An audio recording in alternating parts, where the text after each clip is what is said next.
அன்பு உறவுகளுக்கு இனிய வணக்கங்கள். இன்றைய பதிவில் சிம்மராசி அன்பர்களுக்கு இந்த ஜூன் மாதத்தில் என்னென்ன மாதிரியான மாற்றங்கள், என்ன மாதிரியான தாக்கங்கள் ஏற்படுத்த போகுதுங்கிறத தெளிவாகவும் விரிவாகவும் பார்க்க போகிறோம். சிம்மராசி அன்பர்களுக்கு நிறைய பயனுள்ள தகவல்கள் இந்த வீடியோவில் கொடுத்துருக்கோம். கொஞ்சம் கூட வீடியோவை ஸ்கிப் பண்ணாமல் முடிஞ்ச வரைக்கும் முழுமையாக பார்க்க முயற்சி செய்யுங்க. வாங்க வீடியோக்குள்ளே போகலாம். சிம்மராசியை பொறுத்த வரைக்கும் மகம் 1, 2, 3, 4ஆம் பாதங்கள், பூரம் 1, 2, 3, 4ஆம் பாதங்கள், உத்தரம் 1ஆம் பாதத்தை உள்ளடக்கியது சிம்மராசி. சிம்மராசிக்கு அதிபதி சூரிய பகவான். வீடியோவில் சொல்லக்கூடிய பலன்கள் ஆண் பெண் இருபாலருக்கும் பொருந்தக்கூடிய பலன்கள். ஒரு சின்ன இன்ஃபர்மேஷன், எங்ககிட்ட தரமான பிஜிடிஆர்பி ஜுவாலஜி நோட்ஸ் இருக்கு, with psychology and general knowledge நோட்ஸும் இருக்கு. தேவைப்படுறவங்க ஜாதகம் பார்க்க கீழே கொடுக்கப்பட்டிருக்க கான்டாக்ட் நம்பருக்கு தொடர்பு கொள்ளவும். முக்கியமான விஷயம், எம்எஸ்சி பிஎட் ஜுவாலஜி டீச்சர்ஸ் மட்டும் கால் பண்ணுங்க, மற்ற டிபார்ட்மெண்ட் நோட்ஸ் எங்ககிட்ட இல்லை. சிம்மராசி அன்பர்களுக்கு நீண்ட காலமாக வேலை இல்லாமல் இருந்த சிம்மராசி அன்பர்களுக்கு நிச்சயமாக இந்த காலகட்டத்தில் புதிய வேலை வாய்ப்பு கிடைக்கும். நீண்ட காலமாக இருந்த பணிச்சுமை எல்லாமே குறைந்து பணி சார்ந்த விஷயங்கள் உங்களுக்கு சாதகமான மாற்றங்களை கொடுக்கும். மேலதிகாரிகளுடைய ஒத்துழைப்பு கிடைக்கும். மேலதிகாரிகளால் ஆதாயம் இருக்கும். ஆனாலுமே சனி பார்வையில் சூரியன் இருக்கிறதுனால, 10ஆம் பாவகத்தில் சூரியன் சனி பார்வையில் இருக்கிறதுனால மேலதிகாரிகளோட ஒரு சில முரண்பாடுகள் உண்டாகலாம்.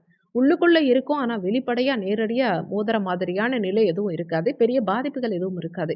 அதே மாதிரி தொழில் சார்ந்த விஷயங்களை பொறுத்த வரைக்கும் நீங்கள் ஏற்கனவே பிஸ்னஸ் பண்ணிட்டு இருக்கீங்கன்னா இந்த பீரியடில் மேஜராக ப்ராப்ளம் எதுவும் இருக்காது. தொழில் சார்ந்த விஷயங்கள் அழகாக உங்களால் மூவ் பண்ண முடியும். தொழில் சார்ந்த சிந்தனைகள் சற்று அதிகரிக்கும். உங்கள் ராசிநாதன் ஜீவனஸ்தானத்தில் முதல் 15 நாட்களுக்கு இருப்பார். நிறைய தொழில் சார்ந்த சிந்தனைகள் அதிகரிக்கும். ஏதாவது புதிய விஷயங்கள் கற்றுக்கலாமா, புது பிஸ்னஸ் ஸ்டார்ட் பண்ணலாமா, இப்படி தொழில் சார்ந்த சிந்தனைகள் அதிகமாகவே இருக்கும். ஆனாலும் சனியோடைய பார்வை தொழில் ஸ்தானத்துக்கு கிடைக்கிறதுனால தொழில் சார்ந்த எண்ணங்கள் அதிகமாக இருந்தாலுமே பெரிய அளவில் இன்வெஸ்ட்மெண்ட் பண்ணி தொழில் ஸ்டார்ட் பண்ணணும், இல்லை தொழிலை டெவலப் பண்ணணும், இந்த மாதிரி விஷயங்களில் ஈடுபட வேண்டாம். சிறிய இன்வெஸ்ட்மெண்ட் ஓகே, பெரிய இன்வெஸ்ட்மெண்ட் பண்ணும்போது கொஞ்சம் நிதானத்தை கடைப்பிடிக்கிறது நல்லது. அவசரப்பட்டு முடிவெடுத்து பெரிய இன்வெஸ்ட்மெண்ட் பண்ணி எங்கேயோ சிக்கிடாதீங்க. ஆல்ரெடி நீங்கள் பிஸ்னஸ் பண்ணிட்டு இருக்கீங்கன்னா எந்த மாற்றமும் வேணாம், இருக்கிறத அப்படியே கண்டினியூ பண்ணுறது நல்லது. புதிய மாற்றங்கள் எதுவும் இந்த காலகட்டத்தில் செய்ய வேண்டாம். தொழில் விரிவாக்கம் பண்ணுறேன், பிஸ்னஸ் டெவலப் பண்ணுறேன் அப்படிங்கிறதுக்காக இன்வெஸ்ட்மெண்ட் எதுவும் பண்ணி டெவலப் பண்ணுறதுக்கெல்லாம் முயற்சி பண்ண வேண்டாம். ஜூன் 6ஆம் தேதிக்கு பிறகு விரய செலவுகள் குறையும். வரக்கூடிய பணம் உங்கள் கையில் தக்க வச்சுக்க முடியும். சேமிப்பு அதிகரிக்கும். பண தேவை இந்த மாதத்தில் சற்று அதிகமாகவே இருக்கும். பணம் சம்பந்தப்பட்ட சிந்தனைகள் அதிகமாகவே இருக்கும். உங்கள் குடும்பத்துக்காக இதை பண்ணணும், உங்களுக்காக இதை பண்ணணும், அதை பண்ணணும், அதை வாங்கணும் அப்படின்னு சொல்லி கொஞ்சம் பண தேவை சார்ந்த விஷயங்கள் அதிகப்படுத்தும். குறிப்பாக ஜூன் 15ஆம் தேதிக்கு பிறகு பொருளாதாரம் சார்ந்த சிந்தனைகள் சற்று அதிகரிக்கும். நிறைய பணம் சம்பாதிக்கணுங்கிற எண்ண ஓட்டம் அதிகரிக்கும். ஜூன் 6ஆம் தேதி வரைக்கும் உங்கள் முயற்சி ஸ்தானாதிபதியும் தொழில் ஸ்தானாதிபதியுமான செவ்வாய் 12ஆம் பாவகத்தில் மறைஞ்சு நீச்சமாய் நிற்கிறார். ஜூன் 6ஆம் தேதிக்கு பிறகு உங்கள் ராசியிலேயே செவ்வாய் சஞ்சாரம் செய்ய போகிறார். உங்கள் ராசியில் செவ்வாய் சஞ்சாரம் செய்கிறது பெரிய அளவில் குற்றமான அமைப்பு இல்லைனாலுமே கேதுவோட இணைந்த நிலை செவ்வாய் கொஞ்சம் கெடுபலன்களை ஏற்படுத்த தான் செய்வார். தெளிவாக ஒரு முடிவெடுக்க முடியாத தன்மை, தாய் தந்தை சம்பந்தப்பட்ட விஷயங்கள்ல கொஞ்சம் தொந்தரவுகள் ஏற்படுத்துறது, தாய் தந்தையோட ஒரு சில நேரங்கள்ல ஒரு சில விவாதங்களை ஏற்படுத்துறது, அவங்களோட சின்ன சின்ன சண்டை சச்சரவுகள் மனஸ்தாபமான போக்கை ஏற்படுத்துறது இதை கொடுக்கும். கூடவே தாய் தந்தையுடைய உடல் ஆரோக்கியத்திலையும் சற்று குறைபாடுகளை, உடல் உபாதைகளை ஏற்படுத்தும். பொதுவாகவே செவ்வாய் ஜென்மத்துக்கு வரும்போது எண்ண ஓட்டங்கள் சற்று அதிகமாகவே இருக்கும். மனக்குழப்பத்தை அதிகப்படுத்தும். அதுலேயும் கேதுவோட இணைந்த செவ்வாய் எல்லாத்துலேயுமே கொஞ்சம் உணர்ச்சி வசப்பட வைக்கும். கோபமான உணர்வுகளை வெளிப்படுத்த வைக்கும். சின்ன சின்ன விஷயத்துக்கு கூட அதிகமாக கோபப்பட வைக்கும். உணர்ச்சி வசப்படுறதை இந்த காலகட்டத்தில் தவிர்த்துக்கிறது நல்லது.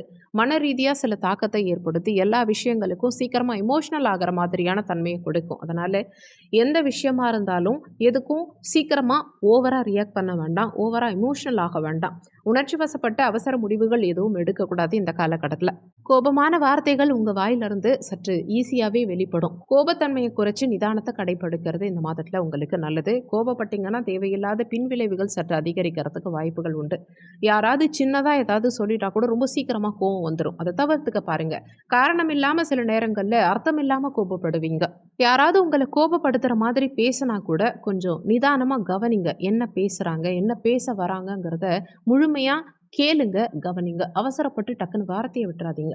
திருமண முயற்சி, திருமண வாழ்க்கை சார்ந்த விஷயங்கள்ல சற்று சகிப்புத்தன்மை, நிதானம் இந்த காலகட்டத்தில அவசியம் தேவை. திருமண முயற்சி எடுக்கிறவங்க திருமணத்த தள்ளி போட முடியும்னா தாராளமா தள்ளி போடுங்க. ஏன்னா இந்த டைம்ல திருமண முயற்சிகளா இருக்கட்டும், திருமணம் நடக்கிறவங்களா இருக்கட்டும், ஒரு மாதிரி டிஃப்ரெண்ட்டான ஒரு மன உளைச்சலை ஏற்படுத்திரும்.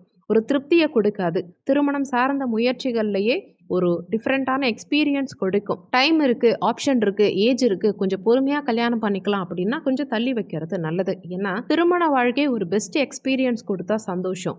ஆரம்ப காலகட்டத்திலேயே ஒரு பேட் இம்ப்ரெஷனை கொடுத்துட்டா அது லைஃப் லாங் உங்களுக்கு மனசுல நின்றுக்கிட்டே இருக்கும். அதனால திருமணமான உடனேயே பிரச்சனைகள் ஏற்பட போகுது அப்படிங்கிற ஒரு விஷயம் உங்களுக்கு தெரிஞ்சு அதை தள்ளி வைக்கிறது நல்லது தானே. ஸோ கொஞ்சம் தள்ளி வைக்கிறது நல்லது.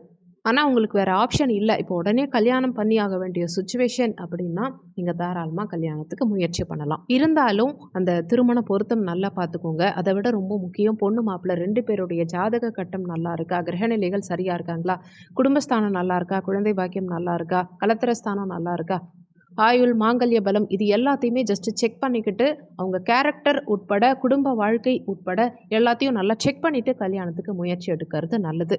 இந்த பீரியடில் பிடிவாத குணம் சற்று அதிகரிக்கிறதுக்கு வாய்ப்புகள் உண்டு. லவ் மேரேஜ், லவ் சம்மந்தப்பட்ட விஷயங்களில் இருக்கவங்கெல்லாம் கொஞ்சம் கவனமாக இருக்கணும். ஏன்னா இந்த கிரக அமைப்புகள் பிடிவாத தன்மையை சற்று அதிகரிக்கலாம். திருமணம் ஆனவர்கள் உங்கள் கணவன் கிட்டேயோ மனைவி கிட்டேயோ நிதானத்தை கடைபிடிக்கிறது, வாக்குவாதங்கள் செய்யறதை தவிர்த்துக்கிட்டு விட்டு கொடுத்து செல்வது நல்லது.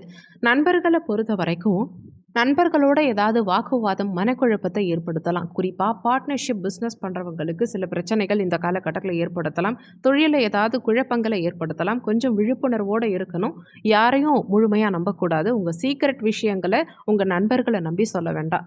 மாணவ மாணவிகளை பொறுத்த வரைக்கும் முன்னேற்றகரமான நிலை இருக்கும். ஆனால் குழப்ப நிலையும் சற்று அதிகமாகவே இருக்கும். எதை முடிவு பண்ணுறது, எதை சூஸ் பண்ணுறது, உதாரணத்துக்கு என்ன படிப்பு படிக்கலாம், எந்த காலேஜில் ஜாயின் பண்ணலாம், இந்த மாதிரியான ஒரு படிப்பு சார்ந்த வகையில் மனக்குழப்பத்தை, மன உளைச்சலான சூழ்நிலையை ஏற்படுத்தலாம். தெளிவான ஒரு முடிவெடுக்கிறதுல தடுமாற்றம் இருக்கும். ஒரு தெளிவான ட்ராக்கை நோக்கி நீங்கள் போனீங்கன்னா கூட அந்த ட்ராக்கில் பயணிக்கிறதையே ஒரு கடினமான சூழலாக உணர்வீங்க. அரசு உத்தியோகத்துக்கு முயற்சி பண்ணுறவங்களுக்கு மன கண்ட்ரோல் ரொம்ப ரொம்ப முக்கியம். நீங்கள் படிக்கிற டைமை விட கவலைப்படுற டைம் சற்று அதிகமாகவே இருக்கும். அதனால் எதை பற்றியும் ஓவர் திங்கிங் இல்லாமல், அதிகமாக யோசிக்காமல் படிக்கிறதுல மட்டும் கவனம் செலுத்துறது உங்களுக்கு இந்த காலகட்டத்தில் நல்லது. ஹெல்த்துக்கு சற்று கூடுதல் முக்கியத்துவம் தர வேண்டியது அவசியம். நேரத்துக்கு சாப்பிடணும், நேரத்துக்கு தூங்கணும், இதெல்லாம் கரெக்டாக ஃபாலோ பண்ணுங்கள். மற்றபடி மாணவ மாணவிகளை பொறுத்த வரைக்கும் இந்த மாதத்தில் சூரியன் புதன் இணைவெல்லாம் அதிகமாக ஃபேவராக இருக்கிறதுனால கல்வி சார்ந்த விஷயங்களில் பெருசாக மைனஸ் இல்லை.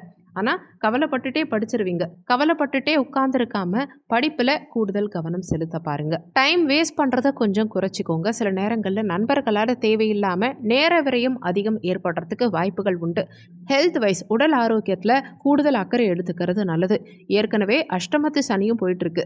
அஷ்டமத்து சனி விலகிற வரைக்குமே உடல் ஆரோக்கியத்தில் சற்று கூடுதல் அக்கறை செலுத்தியே ஆகணும். மன ஆரோக்கியத்தை தக்க வச்சுக்கிறதுக்கு மெடிடேஷன் பண்ணுங்கள், நிறைய கோவில் குளங்களுக்கு போயிட்டு வாங்க, குலதெய்வ வழிபாடு பண்ணுங்க, இஷ்ட தெய்வ வழிபாடு பண்ணுங்க.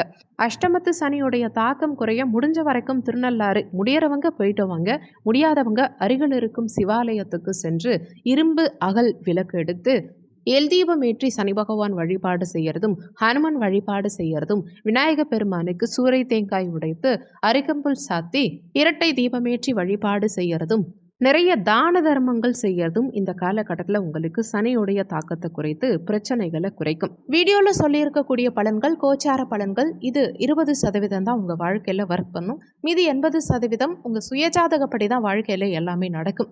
இந்த வீடியோவில் உங்களுக்கு ஏதாவது சந்தேகம் இருந்தால் கீழே இருக்க கமெண்ட் செக்ஷனில் சொல்லுங்கள். நன்றி. மற்றொரு நல்ல பதிவோடு மீண்டும் உங்களை சந்திக்கிறோம்.